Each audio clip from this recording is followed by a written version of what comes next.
Digital online TV, digital दुनियाँको सहयात्री। अनि हामीले के बुझ्छौँ भने त्यसपछि हामीले तपाईहरुलाई भन्यौं, तपाईहरुलाई नमिठो लाग्यो। कहियो हाम्रो चाहिँ आफन्तहरूलाई, हाम्रा दिदीबहिनीहरूलाई अथवा तपाईहरु सबैलाई एकछिन चाहिँ झनक्क जस्तो भयो कि लड्यो 10 वर्ष लडेर फर्केर आछ। अब त केही बसेर समय कुराकानी गर्ने फ्यामिली एउटा बन्ला भने त फेरि अर्को लडाई। लौ प्रचण्डले बाटो बिराउ लड्नुपर्छ भन्दा त कहाँ जाने फेरि लडेर? एकछिन सबैलाई चाहिँ अनौठो पनि भयो, गाह्रो भयो। तर हामीले भन्यौं उहाँहरूले लिएको बाटो गलत छ। त्यो बाटोले नेपाली जनतालाई सुख दिँदैन। बाबुराम र प्रचण्डले लिएको बाटोले नेपाललाई स्वाधीन बनाउँदैन। त्यो बाटोले दुःख नै दिन्छ अन्तिममा। त्यसैले अहिलेदेखि नै सङ्घर्ष गरौँ। हामीले भनेको कुरा यही। आज बाबुराम कहाँ पुग्नुभयो भन्नुहोस् त? नेपालको कहिले दोस्रो नभएको मान्छे विद्वान भनेर हामी विद्यार्थी हुँदाखेरि भन्थ्यौँ। तर बाबुरामजी आज घुम्दै घुम्दै चक्कर खाँदै खाँदै कहाँ पुग्नु भएको छ? यो हुन्छ, यस्तो हुन्छ। गलत बाटो हिँडेपछिको परिणाम हो। उहाँलाई लाग्छ हामीले यो भन्दाखेरि अहिले भोलि सुन्नुभयो भने उहाँले भन्नु पनि होला होइन हामी ठिकै छौँ भनेर। तर व्यवहारले के साबित गर्यो भने उहाँहरू हिँडेको बाटो गलत छ, जनताको विरुद्धमा छ, देशको विरुद्धमा छ। त्यो ठिक भएन, साबित भएन। एमालेका साथीहरूले पुरै सुन्न तयार हुनु भएन। पहिला यो बाटो हिँड्नुभयो अनि दुईटा मिल्नुभयो, केपी ओली र प्रचण्ड मिल्नुभयो अनि 2/3 जनताले दिनु पनि भयो। खुसी पनि हुनुभयो उहाँहरू, यति खुसी हुनुभयो होइन। वास्तवमा जनताको चाहिँ चाहना फेरि के थियो भने हामीले बुझिराखेका छौँ नि। जनताको चाहना हामीले भनेको जस्तो होस् भन्ने थियो। सबैले अधिकार पाउन् भन्ने जनताको चाहना थियो, अहिले पनि छ। तर जनतालाई अप्ठ्यारो भयो। यसरी हुन्छ भने होस् न त भनेर 2/3 पनि दिनुभयो। कहिले अहिले भन्छ नि मान्छेले नभुल त नहोस् भनेर एउटा कथा छ। पहिला पनि थिएन, अब पनि हुँदैन, यो भन्छ नि त। त्यस्तो जनमत, त्यस्तो समर्थन जनताले दिए उहाँहरूलाई। तर के भयो परिणाम भन्नुहोस् त? सरकार बनाएको 1 वर्षपछि उहाँहरूको सङ्घर्ष सुरु भयो। के को लागि? के किसानको लागि छ? तपाईँले हेर्नुभएको छ?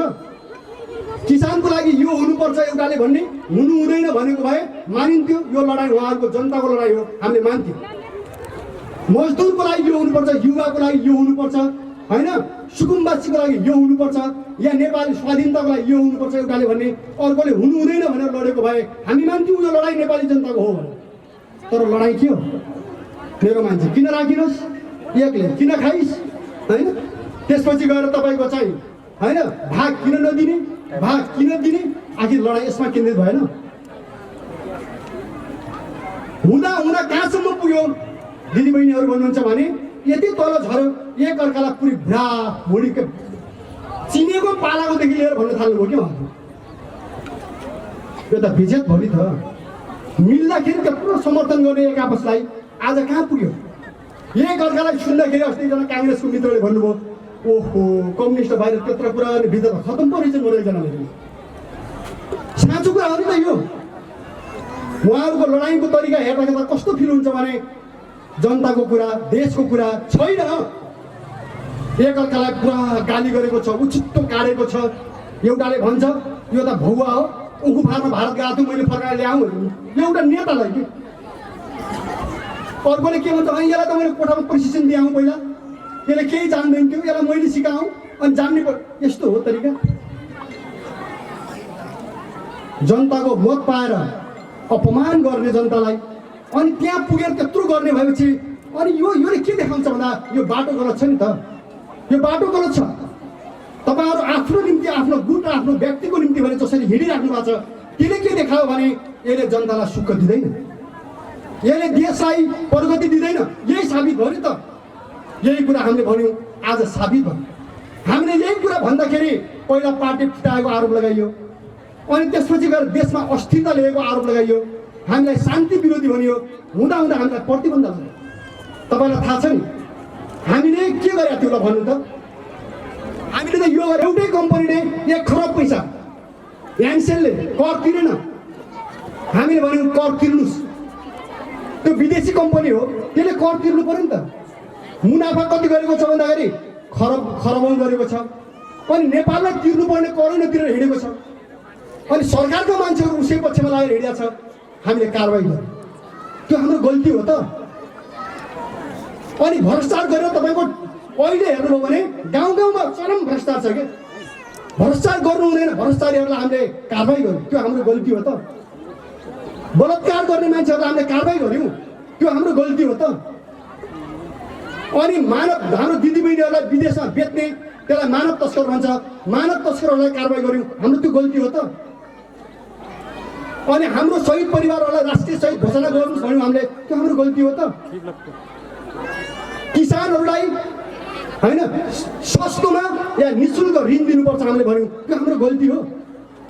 मजदुरहरूलाई सत्तामा अधिकार दिनुपर्छ भन्यौँ, त्यो हाम्रो गल्ती हो।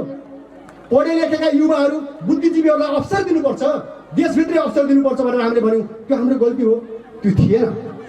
हामीले न्यायको कुरा बोलेको कुरा थियो नि, तर उहाँले हामीलाई प्रतिबन्ध लगाउनु भयो। हामीलाई उहाँले जबरजस्त बन्दुक देखाएर हाम्रो बोली रोक्न खोज्नुभयो के।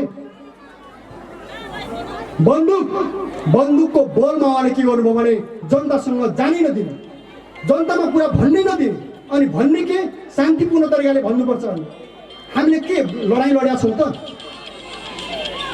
त्यत्रो साथीहरू हाम्रो शहीद हुनुभयो, हामीले खोपिराखेका छौँ नि त।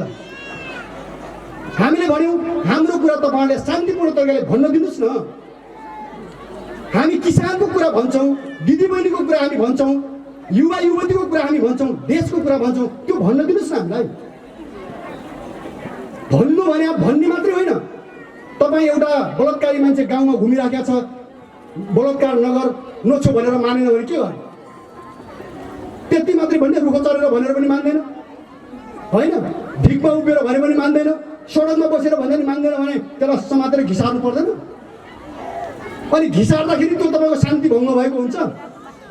अपराधीहरूलाई समातेर कारबाही गर्नु पर्दाखेरि त्यो के त्यो गलत हुन्छ, त्यो कानुन विरुद्ध हुन्छ, राज्यले गर्नु पर्यो नि त। अनि भ्रष्टाचार भयो भने आज तपाईँले सुन्नुभएको छ विश्वभरिले नेपाल भ्रष्टाचारी देशमध्येमा पर्छ भनेर भनिरहेको छ। अनि भ्रष्टाचार कसले गर्यो त? त्यो ठोस हुनु पर्दैन? उसलाई भनेको छ अस्ति प्रचण्ड कमरेडले केपीको विरुद्धमा के गर्नुभयो भन्दाखेरि 19 बुँदे लेख्दाखेरि सबै भ्रष्टाचार गर्ने यही हो भन्नु। यसकै संरक्षणमा भ्रष्टाचार भइरहेको छ भन्नुहुन्छ। केपीजी भन्नुहुन्छ मेरा मान्छे त थोरै हुन्, बढी त प्रचण्डकै हुनुहुन्छ। अनि कसरी मिल्यो त यो कुरा भन्नु त? हुँदा हुँदा त अब कस्तो आएको छ भनेर डरलाग्दो कुरा आएको छ नि। हामीले कहिले भनेका थियौँ जनमुक्ति सेनाको, हेर्नुहोस् है, जनमुक्ति सेनाको पैसा त्यति बेला 20,000 जनमुक्ति सेना थियो। 20,000 जनमुक्ति सेनाको पैसा पनि भ्रष्टाचार भएको छ भने अहिले उठेन बाहिर। हामीले हिजो पार्टीभित्र भन्दाखेरि यो नगर्नुहोस् है, यो गर्नु हुँदैन। 5,000 पाउँथे हाम्रो भाइ बहिनीहरूले जम्मा ब्यारेकमा बस्दाखेरि, त्यो 5,000 किन काट्नुहुन्छ भन्दा क्रान्तिको निम्ति चाहियो भनेर काट्नु। अनि त्यो पैसा कहाँ गयो त? अहिले त उठ्न थाल्यो नि त बाहिर बजारमा। कसले खायो त्यो पैसा? 19 अरबको कुरा छ, थोरै छ। 19 अरब खायो भने अहिले बाहिर बजारमा चर्चा छ। त्यसैले दिदीबहिनीहरू सही कुरा गरेको हामीले अर्को केही चाहिएर भनेको होइन। हामी लड्यौँ, हामीले उठायौँ, लड्यौँ, हामीलाई प्रतिबन्ध लाग्यो, हामी गाउँमा गयौँ, हामी फर्क्यौँ, झुपडीमा सुत्यौँ, रुखका मुठामुनि पनि सुत्यौँ, हामी अँध्यारो रातमा पनि हिँड्यौँ। हामीलाई थाहा छ त्यो, तर हामी झुक्यौँ। हाम्रो सङ्कल्प छ यो कुरा जो यहाँ मञ्चमा पनि भन्नु, तपाईँहरूलाई पनि पत्रकारहरूले पनि सोधिहाल्नुहुन्छ, तपाईँहरू पनि त्यस्तै हुनुहुन्न भन्ने कुराको ग्यारेन्टी के भनेर सोध्ने प्रश्न यही छ। हामी हुँदैन, हामीलाई पुरा विश्वास छ। हाम्रो मुटुमा 10 वर्ष लडाइँको हामीसँग चाहिँ एउटा के छ, प्रतिबद्धता छ। हामीले बिर्सेका छैनौँ। हाम्रो साथीहरूलाई हामीले चाहिँ चिहानमा दब्नाएर हिँड्दाखेरि हामी शहीदको सपना पुरा गर्छौँ भनेको कुरा हाम्रो मुटुमा छ। हाम्रा किसानहरूले हामीलाई खाना दिँदाखेरि मारिएका छन्, हाम्रा दिदीबहिनीहरू बलात्कारी भएका छन्, त्यति बेला त्यो उनीहरूको चाहना हामीसँग ताजा छ। त्यसैले हामी त्यो बिर्सिँदैनौँ, हामी बिग्रिँदैनौँ। हामीलाई 2 महिनामा सिद्धाउँछौँ भन्नुभयो साथीहरूले, सरकारमा बसेका साथीहरू। फागुनको 29 गते हामीलाई प्रतिबन्ध लगाउनु भयो, वैशाखभित्र सबै सखाप भन्नु। के आत्मसमर्पण गर्ने? हामीले भन्यौँ ठिकै छ, लड्नु। तर हामी यो पनि भन्यौँ प्रहरी भाइहरू, साथीहरू त्यहाँ सेनाको तपाईँहरू नआत्तिनुहोस् है। तपाईँहरूसँग लडाइँ होइन, लडाइँ यो देशलाई लुट्ने भ्रष्टको विरुद्धमा हो। हामीले यो भन्यौँ, यो देशलाई बेचेर खाने दलालहरूको विरुद्धमा लडाइँ हो। हाम्रो जनतामाथि अत्याचार लागेर मुठ्ठीभर मान्छेहरू जो अरबपति खरबपति भएर बसेका छन् तिनको विरुद्धको लडाइँ हो। हामीले यो अपिल पनि गर्यौँ, बन्दुक हातमा दिँदैमा अन्धो भएर चल्नु हुँदैन। सत्ताको नुन खाए भन्दैमा जथाभावी गर्नु हुँदैन। हामीले भनेका थियौँ, अहिलेसम्म हामीले पुलिसलाई हानेका छैनौँ, अहिलेसम्म हामीले सेनालाई पनि छोएका छैनौँ। हाम्रो लडाइँ राज्यका विरुद्धमा, भ्रष्टहरूको विरुद्धमा, दलालहरूको विरुद्धमा हो। देश बेचेर खाने दलालहरू तिनको विरुद्धमा हो। हामीले यो भनेका थियौँ नि, तपाईँहरूले हामीलाई साथ दिनुहोस्, हामीले साथ दिनुहोस्। हामीले सेनालाई भने अहिले पनि भन्छौँ, हामी राम्रो पनि छ, सायद सेनामा पनि यो कुरा हुन्छ, प्रहरीमा पनि हुन्छ। अनि हामीले यो भन्यौँ, हामी दब्छौँ। हतियारको कुरा अहिले बाहिर चल्छ, हतियार छोडिदिनुहोस्। मैले काठमाडौँमा पार्टी फोड्ने बेला पत्रकार साथीहरूलाई भनेको थिएँ, बन्दुकको हतियार नहेर्नुहोस्, फलामको हतियार नहेर्नुहोस्, गाडी हतियार नहेर्नुहोस्, दिमागमा हो हतियारहरू। तपाईँ लड्न चाहनुभयो भने डटपेनले पनि आँखा फोरिन्छ भनेर माओले भन्नुभयो होइन। तपाईँ लड्नमा चाहनुको तयार हुनुपर्छ त। घरको चुप्पी हुन्छ नि, के अरे तरकारी काट्ने चुप्पी, त्यसैले दिदीबहिनीहरू लड्न सक्छन्, लड्न सक्दैन। हान्यो भने मान्छे मर्दैन यति लामो छुरीले। के को बन्दुक चाहियो मान्छे मार्नु? एउटै गोलीले एउटै मान्छे मार्यो त हो। एउटा मान्छे मार्दा चुप्पीले हाने पनि मर्छ त। त्यसैले कुरा के छ भने हतियारको कुरा होइन, हतियारको कुरै नगर्नुहोस्। हामीले यो भनेका थियौँ, तर हाम्रो दिमागमा एउटा हतियार छ, हाम्रो दिमागमा छ, अहिले पनि छ त्यो हतियार। तपाईँ झिक्न सक्नुहुन्न। कसैले हाम्रो दिमागको हतियार झिक्न सक्छ? कसैले सक्दैन। अमेरिका आए पनि सक्दैन, त्योसँग वैज्ञानिक छन् त्यसले पनि सक्दैन। हाम्रो हतियार के छ भने हामी अन्यायमा पर्यौँ भने हामी लड्छौँ भन्ने दिमागमा हाम्रो हतियार छ। हामीमाथि कसैले दमन गर्यो भने हामी लड्छौँ भन्ने हाम्रो दिमागमा हतियार छ। हामी ढुङ्गा पाए ढुङ्गाले लड्छौँ, लट्ठी पाए लट्ठीले लड्छौँ, हामी हातले आवाजले लड्छौँ, गीतले लड्छौँ, नाचले लड्छौँ। हाम्रो भाइ बहिनीहरू लड्नु भएन अहिले? कविताबाट लड्छौँ, कथाबाट लड्छौँ, किताबबाट लड्छौँ, स्कुलबाट लड्छौँ, कलेजबाट लड्छौँ, फ्याक्ट्रीबाट लड्छौँ, गाउँ गाउँका चुला चौकोबाट लड्छौँ। आवश्यक पऱ्यो भने हामी बन्दुक लिएर पनि लड्छौँ। हामीले त्यो भन्यौँ नि, बन्दुक के टाढा जानुपर्छ खोज्न। माओ सेतुङले एकचोटि भन्नुभएको थियो, अमेरिकामा बन्दुक बनाएको छ च्याङ्किक्सले, यही ल्याइदियो के गरौँ त भन्नुहोस् त। बन्दुक त अमेरिकामा बनायो त च्याङ्किक्सले वहाँबाट किनेर यही घरै ल्याइदिएको छ त के गरौँ? पड्काउनै पऱ्यो भने जस्तो कुरा हो। अहिले साँचो कुरा हो, एक दिन यस्तो समय आउँछ उल्टिन्छ त दुनियाँ। नेपाल आर्मीमा मान्छे छैन, के बन्दुक मात्रै छन् त्यहाँ? प्रहरीमा के मान्छे छैनन् त्यहाँ? बन्दुक मात्रै छन्, मान्छे छन् त्यहाँ। मान्छेले के कुरा बुझ्छ भने सधैँ दमन गर्नु ठिक होइन भन्ने कुरा बुझ्छ।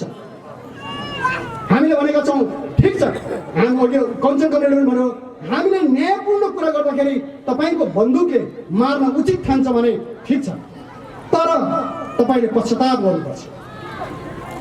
एक दिन यस्तो समय आउँछ प्रहरी सेना आज विपत्तिमा छ। हामीले देखेका छौँ।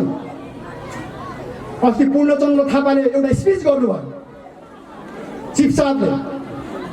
उहाँले के भन्नुभयो भने सेना छोडेर विदेश नजानुहोस्। 6000 नेपाल आर्मीको युवाहरू आफ्नो जागिरी छोडेर दुबई र अरबमा गएको छ। उहाँले भन्नुभयो नेपाल आर्मी छोडेर त्यहाँ नजानुहोस्। प्रहरीमा 5000 खाली छ, अहिले 100 जना इन्सपेक्टर छन्। राज्यले भनेको छ प्रहरी छोडेर विदेश नजानुहोस्। रहरले जान्छ मान्छे विदेश, आर्मी छोडेर प्रहरी छोडेर कोही विदेश जान्छ? हामीले पनि भनेका छौँ हाम्रा युवाहरू विदेश नजानुहोस्। तर त्यो भनेर, तर सत्य कुरा यो चाहिँ हो, हाम्रो पार्टीमाथि प्रतिबन्ध लगाउनु गलत छ भनेर नेपाल आर्मीले पनि भनेको हुनुपर्छ, नेपाल प्रहरीले पनि भनेकै हुनुपर्छ, कर्मचारीले पनि भनेको छ होइन। शहीद परिवारले भनेकै छ, गाउँ गाउँमा शहीद परिवारले यो कुरा भनेका छन्, किसानहरूले यो कुरा भनेका छन्। सानो बच्चाले पनि हामी बसेका ठाउँ देखाएन नि त, देखायो नत्र हामी सबै परिसक्थ्यौँ। स्कुलमा गएर पुलिसहरूले सोध्नुभयो, यहीँकाले पनि सोध्नुभयो, अरूले पनि सोध्नुभयो, यस्ता ड्रेस लगाएर आउँछन् कि भनेर सोध्नु, आउँदैन अङ्कलहरू कोही पनि आउँदैन भन्नु। हामीले के गरेका छौँ राम्रो देखाउने होइन। सानसाना स्कुले भाइ बहिनीहरूलाई फकाए, यो गाउँमा यस्ता मान्छे आउँछन् कि बसिया छन् कि छैन भने देशभरि भने नि किन भन्छन्, किन माया गर्छन् दिदी बहिनीहरूले। अहिले पनि हामीलाई चाहिँ माया गरेर जङ्गल जङ्गल पुर्याइदिनु हो नि त दमन हुँदाखेरि, किन गरेको? पुरा बाटा छिकेर बस्नुपर्ने। यहाँ शिवगढीमा आउँदा पहिले माथिबाट रम्मादेखि गङ्गटे हुँदै पर जौमरासँग बाटा पुगेर किन बस्नु पर्यो? जनतामा विश्वास छैन नि त राज्यलाई। राज्य त के छ भन्नुहुन्छ भने जनता त उतैछन् भन्ने छ कि, जनता भित्रभित्रै उतैछन्। अब त बाटो सेक्नुपर्छ भनेर चाहिँ भाइ जङ्गलको नाका भयो। त्यसरी कहाँ हुन्छ लडाइँ मित्र? त्यसरी लडाइँ हुँदैन कि। त्यसले के बुझ्नुपर्छ भने लडाइँको लागि त सत्यको बाटो हिँड्नुपर्छ। तपाईँ सत्यको बाटो हिँड्नुभयो भने जङ्गल कुर्नु पर्दैन, घरमै मान्छे आइपुग्छ। हामी त आज त आइहाल्यौँ त भन्नुहोस् त, कसले जित्यो त? तपाईँले जङ्गलको नाका कुर्ने मान्छेले जित्नुभयो कि हामीले जित्यौँ त? हामी त घरै आएको त अहिले।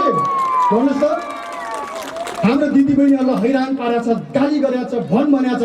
भन्नै पर्दैन अहिले, यहीँ भनिहाल्नुहुन्छ कि दाइहरू यहीँ आउनु भएको छ भनिहाल्नुहुन्छ। हिजो भन्नुहुन्छ त गल्ती बाटो हिँड्या मान्छेले कसैले भन्छ सत्य कुरा? कसैले पनि भन्दैन नि। चोरलाई कसैले तपाईँको चाहिँ बाटो देखाइदिन्छ? कसैले पनि देखाउँदैन नि गलत बाटो हिँड्नेलाई त। त्यसैले कुरा के हो भन्नुहुन्छ भने हामी सत्य बाटो हिँड्यौँ। त्यसैले अहिले सायद राज्यलाई एउटा ज्ञान आयो, राम्रो पनि भयो। हामीले पनि भन्यौँ, उहाँले भन्नुभयो होइन तपाईँहरू चाहिँ यो गर्नुहोस्। के माफ छोड्यो उहाँलाई एक खेर त? जब भर्खर चुनाव जित्नु भएको थियो नि, उहाँ त आफै देख्नु छोड्नु पर्यो। हावामा उड्या छ, पुरा छ, कुद्दै हिँड्ने कि मान्छे त। बाटोमा भेट्यो भने कुद्दैन, को परेको छ तर थाहा पनि हुँदैन कि। किसान परोस् कि मजदुर परोस् कि अर्को परोस् कि होइन, पत्रकार परोस् कि उसै गरी आफ्नै मान्छे परोस् कि, यस्तो गर्दै हिँड्नु भयो। त्यसरी हुँदैन। त्यो तरिका भनेको तानाशाहहरूको तरिका हो। त्यो तरिका भनेको अराजनैतिक तरिका हो, राजनीतिबाट भागेको तरिका हो। त्यो तरिका अन्ध तरिका हो, विचारबाट भागेको तरिका हो। त्यो जनतालाई छोडेको तरिका हो। जति जितिन्छ माओले त भन्नुभयो नि त, अथवा हाम्रा अग्रजहरूले भन्नुहुन्छ नि, फल्दै गएपछि त वृक्ष त नुङ्दै जानुपर्छ र पो टिक्छ त। ठाडो भयो चाहिँ राम्रो जान्छ।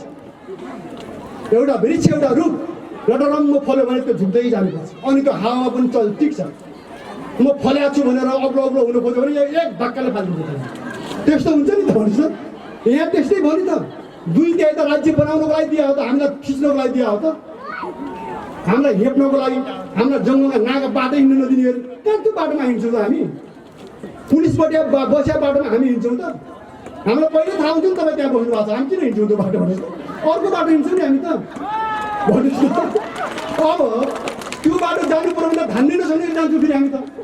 हाम्रो देशलाई स्वाधीन बनाऊ, हाम्रा जनतालाई सुखी बनाऊ, हाम्रा जनतालाई अधिकार पाएको जनता बनाऊ, ताकि हाम्रा छोराछोरीहरू होइन, हाम्रा नानी बाबुहरूले अबको भविष्यमा दुःख नपाउन्। हाम्रो त त्यो छ नि त।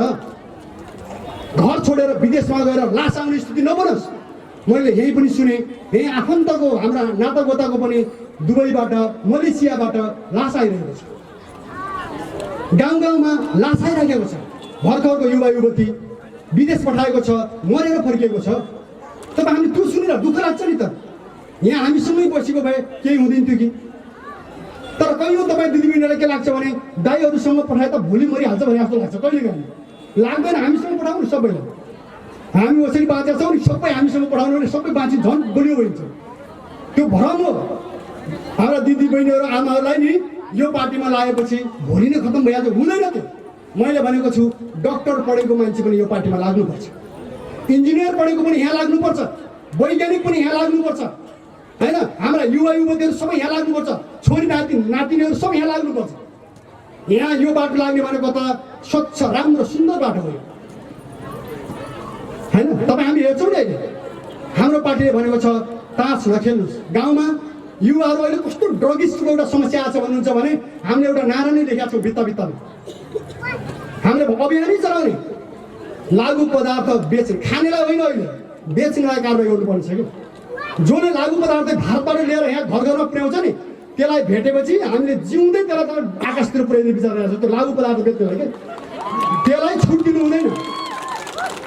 उहाँ विदेशतिरको तपाईँको चाहिँ के अरे भन्नु छ भने लागु पदार्थ नामै नसुने लागु पदार्थ कि चिनिया खुवायो त ठिकै त नचिनेको परपरबाट लिएर खुवाउने हो हामीलाई।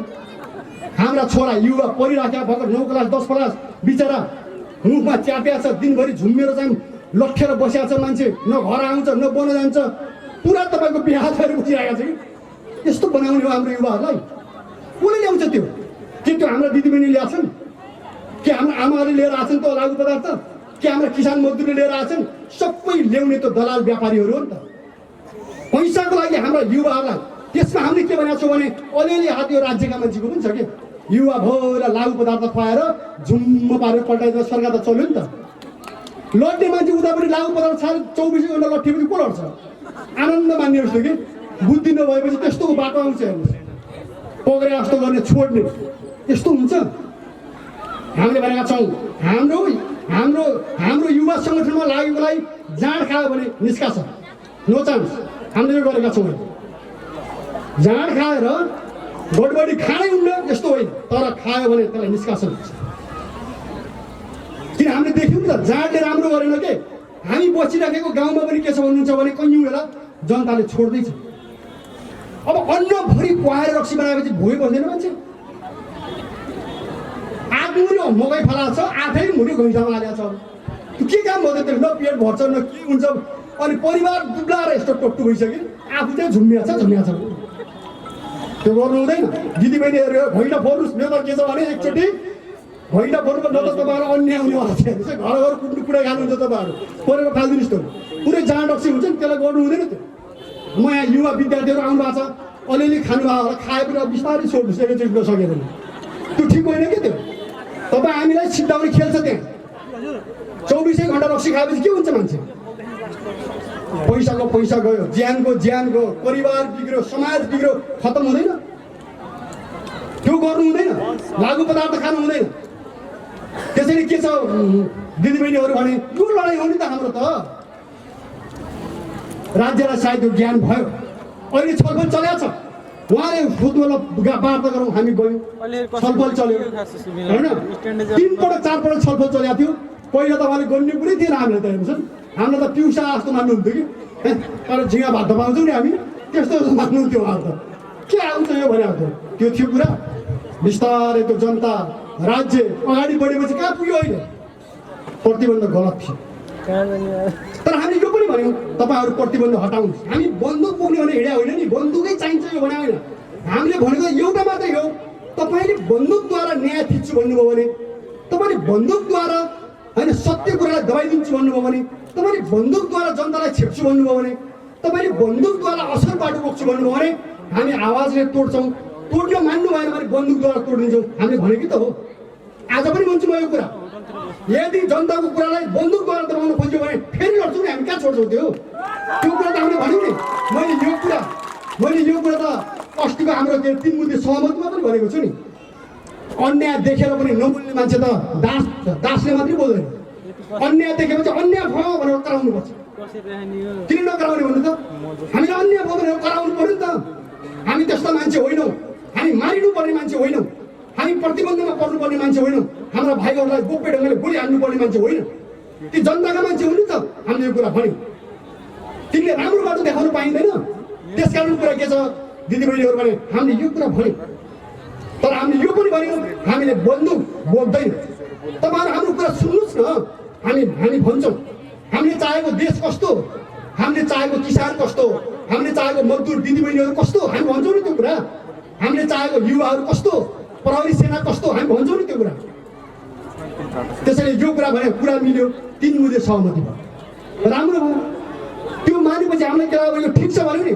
1 नम्बरमा के भयो भने नेपालका समस्याको बारेमा सरकार र नेपाल कम्युनिस्ट पार्टी बसेर छलफल गर्ने भन्ने सहमति भयो। ल ठिक छ, हामी गर्छौँ नि त। अब अहिले हामी गर्छौँ, अब सरकारसँग बसेर हामी गर्छौँ नि त। यो गर्नुपर्छ। अब मान्नुहुन्छ कि मान्नुहुन्न उहाँहरूको कुरा, तर हामी भन्छौँ हाम्रो देशलाई यस्तो यस्तो चाहिएको छ, हामी भन्छौँ होइन।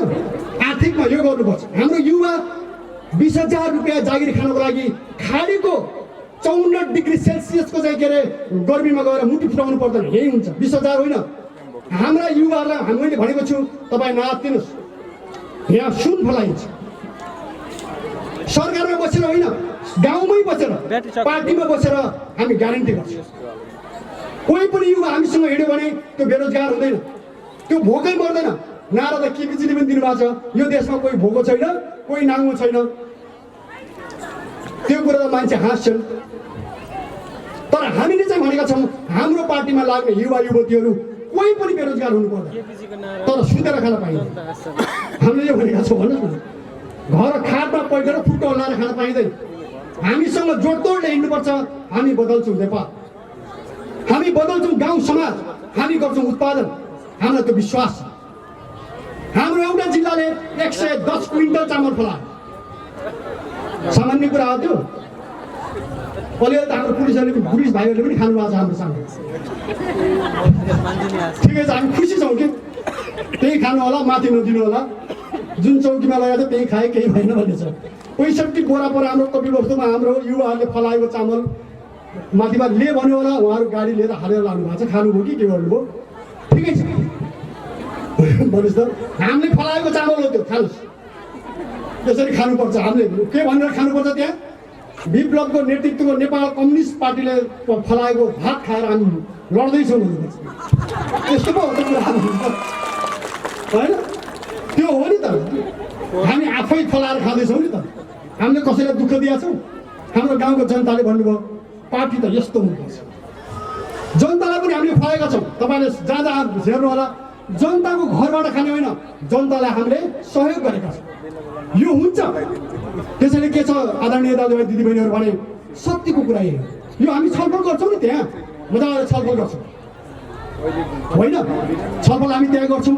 अनि दोस्रो कुरा के छ भने छलफलमा जाँदाखेरि नेपाल कम्युनिस्ट पार्टी शान्तिपूर्ण तरिकाले जानेछ, हामी लेखेका छौँ। पत्रकार साथीले पछि सोध्ने क्वेसन हो, शान्तिपूर्ण भने क्या हो भन्नुहुन्छ उहाँले, होइन? अनि अहिले बाहिर हल्ला छ, होइन? त्यसपछि हामीले भन्यौँ शान्तिपूर्ण भनेको यस्तै मञ्च बनाउने, जनतालाई कुरा भन्ने, टेबलमा जाने, आफ्नो कुरा राख्ने, पत्रकारसँग जाने, हाम्रो कुरा सुनाउने, यो जनता देश सिङ्गो देशलाई सुनाउने, यही हो शान्ति।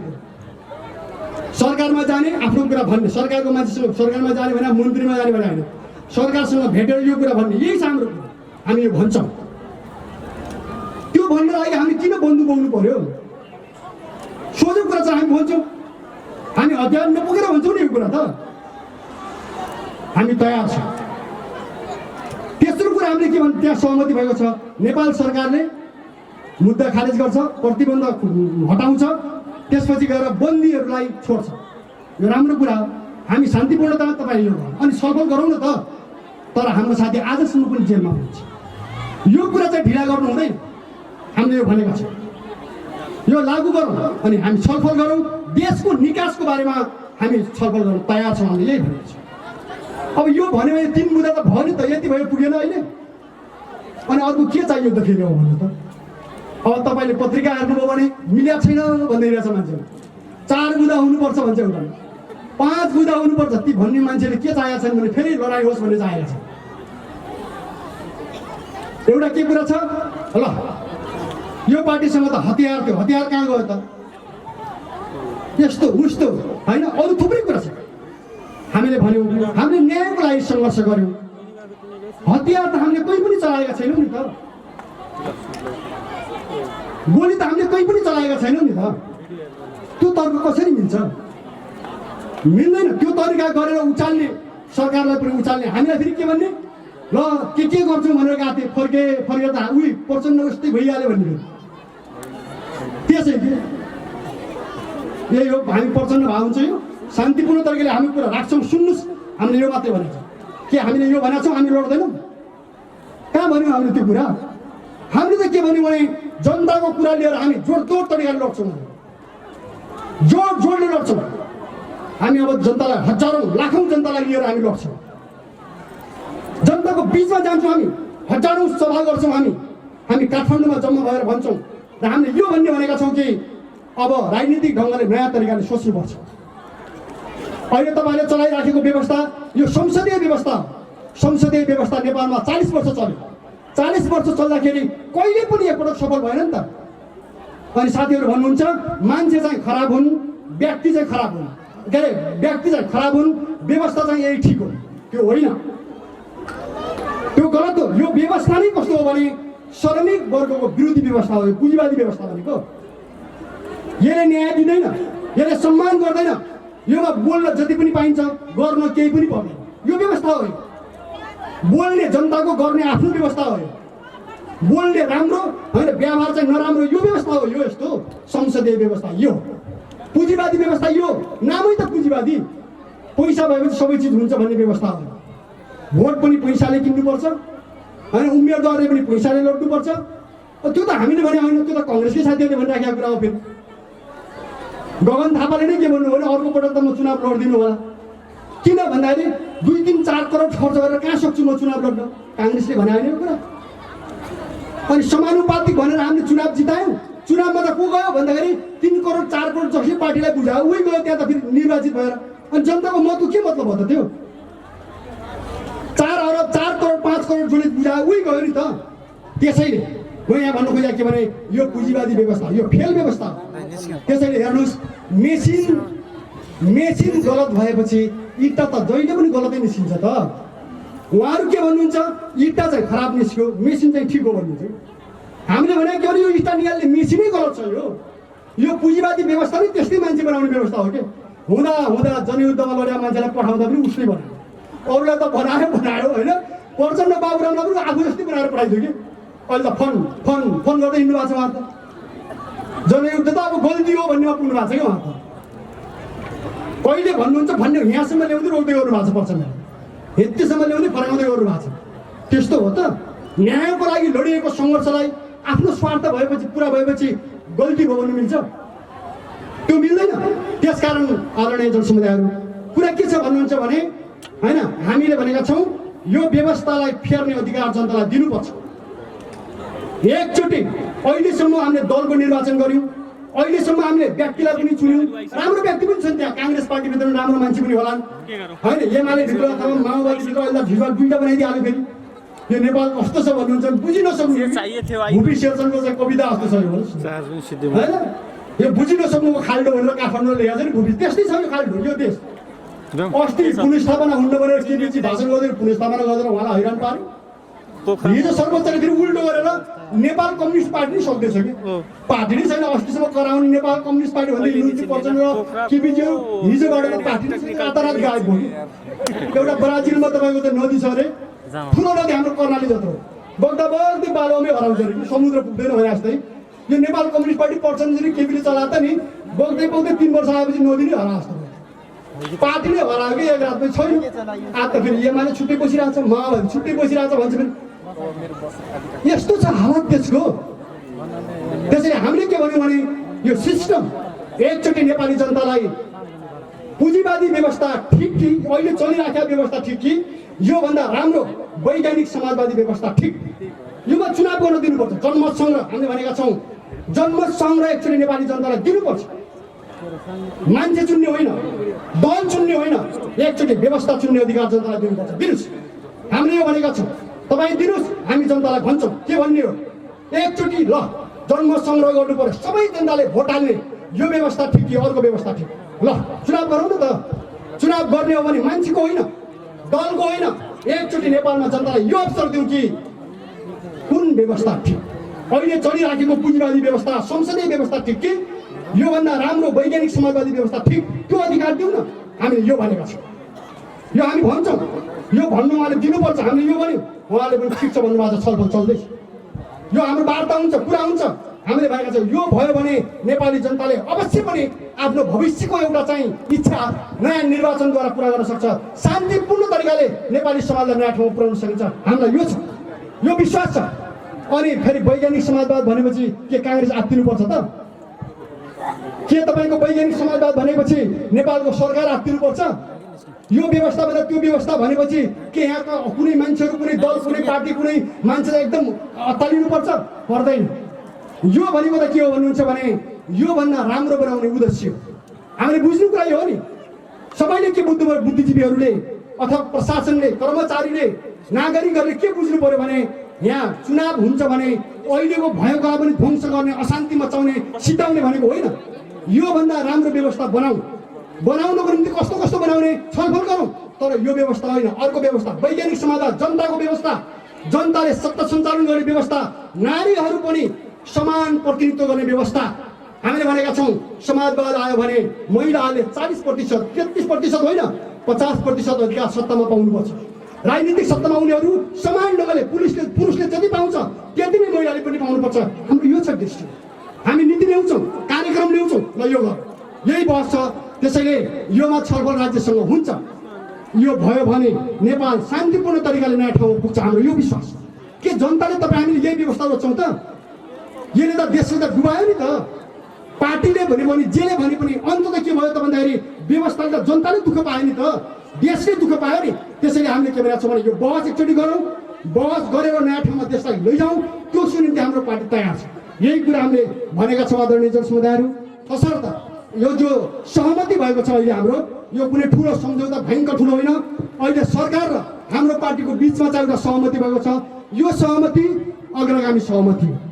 यो सहमति जनताको पक्षमा गरिएको सहमति हो। यो सहमति देशमा शान्ति, स्थिरता, परिवर्तन ल्याउनको लागि गरिएको सहमति हो। हाम्रो चाहना त्यो छ। र यो सहमतिभित्र हाम्रो के छ भने शहीदलाई बिर्सिने, बेपत्ता योद्धाहरूलाई बिर्सिने, या बलिदान गर्ने जनतालाई बिर्सिने, या दिदीबहिनीहरूलाई चाहिँ प्रयोग गर्ने छोडिदिने यो होइन। यो भित्र हाम्रो आकाङ्क्षा के छ भने यो सहमतिमा टेकेर, यो सहमतिमा उभिएर राज्यसँग बहस गरेर सबै अन्य राजनीतिक दलहरूसँग, नेपाली काङ्ग्रेस होइन, प्रचण्डजी, बाबुरामजी, मधेसका साथीहरू सबैसँग छलफल गरेर, इभन देशभक्तहरूसँग पनि छलफल गरेर देशलाई नयाँ ठाउँमा पुर्याउनु पर्छ भन्नेसँग यो सहमति जोडिएको छ। त्यसकारण यो सहमतिले आजको नेपालमा अरू कुनै पनि नोक्सान केही पनि तलमाथि पार्दैन। यो सहमतिले अगाडि बढाउनको लागि मद्दत गर्छ। त्यसकारण हामीले के भनेको छौँ भने गाउँ गाउँमा यो सहमतिको पक्षमा हामीले छलफल गर्नुपर्छ। सँगसँगै नेपालको अग्रगामी रूपान्तरण, अग्रगामी परिवर्तनको लागि चाहिँ हामी अगाडि बढ्छौँ। त्योमा जनता, सारा जनताले एक ढिक्का भएर मेहनत गर्नुपर्छ, गोलबन्द गरेर लिएर जानुपर्छ भन्ने हाम्रो दृष्टिकोण छ। यसलाई सबैतिरबाट सहयोग हुन्छ भन्ने हाम्रो आशा पनि छ। त्यो हुनुपर्छ। अहिलेको हाम्रो निष्कर्ष यही नै, यही कुरा लिएर हामी तपाईँहरूसँग आएका छौँ। आज हामी शान्तिपूर्ण तरिकाले यहाँ चाहिँ भयो। हाम्रो सोचाइ के थियो? शान्तिपूर्ण भनेर तपाईँको चाहिँ कुरा मात्रै गर्ने, हिँड्ने यो होइन। शान्तिपूर्ण भनेर जनताको सत्य तथ्य कुराहरू उठाउने कुरा हामीले उठाउँदैछौँ। हामी जोडतोडले उठाउँछौँ। हाम्रो आशा के छ भने योमा नेपाल कम्युनिस्ट पार्टीको कुरा होइन। यो पार्टीले अगाडि बढाएको प्रस्ताव मात्रै हो। यो प्रस्ताव जनताको प्रस्ताव हो, जनताको चाहनाभित्र लुकेको प्रस्ताव हो। यो जनभावनासँग जोडिएको प्रस्ताव हो। यो सँगै देशलाई अग्रगमन गर्ने, शान्ति दिने प्रस्ताव हो। त्यसकारण एउटा छलफल राम्रोसँग हुन्छ भन्ने हामीलाई विश्वास छ। त्योमा सरकार पनि आत्तिनु पर्ने, त्योमा अरू कुनै पार्टीहरू आत्तिनु पर्ने कोही जरुरत छैन। सबै एक ढिक्का भएर अग्रगमनको बारेमा बहस गरौँ, हामी त्यसको लागि तयार छौँ। तर फेरि त्यसलाई यही घुमाउने, यही भित्र चक्कर मार्ने, यहीमा लुटाचुटी गर्ने, यही भित्र यही हड्डी संसदीय व्यवस्थाभित्रको कुर्सीको लडाइँमा देशलाई घुमाइराख्ने हो भने त्यो कहीँ पनि देश अगाडि जाँदैन। त्यसले जनतालाई क्षति पुग्छ। त्यसैले हामीले के भनेका छौँ आदरणीय जनसमुदाय भने हामीले बढाए पनि यो देशको प्रस्ताव हो, यो चाहिँ जनताको प्रस्ताव हो। योमा शहीदहरूको, बेपत्ता योद्धाहरूको साराको सपना योसँग जोडिएको छ। र मलाई लाग्छ न्यायको पक्षमा बोल्ने सबैको चाहना योसँग जोडिएको छ। यसर्थ यसलाई पुरा गरौँ, अगाडि बढौँ भन्ने कुराहरू राख्दै अरू जति पनि कुराहरू बाहिर उठिराखेका छन् त्योमा कतै पनि भ्रमित नहुनुको लागि विभिन्न ढङ्गले यताउता जो कुरा उठिराखेका छ त्यो नगरौँ। कङ्ग्रेसका साथीले लेख्नु भएको छ 4 बुँदा हुनुपर्ने होइन, 1 बुँदा त छुटेको भनेर लेख्नु भएको छ के। त्यस्तो गैर जिम्मेवार पार्टीले गैर जिम्मेवार कुरा नगरौँ होइन। त्यो तरिकाले भट्काउने, सरकारलाई उचाल्ने, या कतिले के भन्ने फेरि भन्दाखेरि ल नेपाल कम्युनिस्ट पार्टीले जनताको कुरा गरे नै क्या हो, या तपाईँको फर्की गयो क्या हो उस्तैमा होइन, सरकारमा गइहाल्छ क्या हो, मन्त्री भइहाल्छ क्या हो। अब त यो कुरा होइन। हामीलाई अहिले मन्त्री चाहिएको छैन, हामीलाई अहिले कुनै सरकारमा जानु पनि छैन, हामी त्यहाँ जाने कुरा पनि छैन। तर जनताको कुरा हामी मजाले गर्छौँ। त्यसैले यहाँ कोही भ्रमित हुन जरुरी छैन, उचाल्नु पनि हुँदैन, भाड्नु पनि हुँदैन। यो प्रक्रियालाई एउटा निष्कर्ष, एउटा गुणात्मक परिणाम, एउटा जनआकाङ्क्षालाई पुरा गर्ने परिणाममा चाहिँ पुर्याउनु पर्छ भन्ने चाहिँ हाम्रो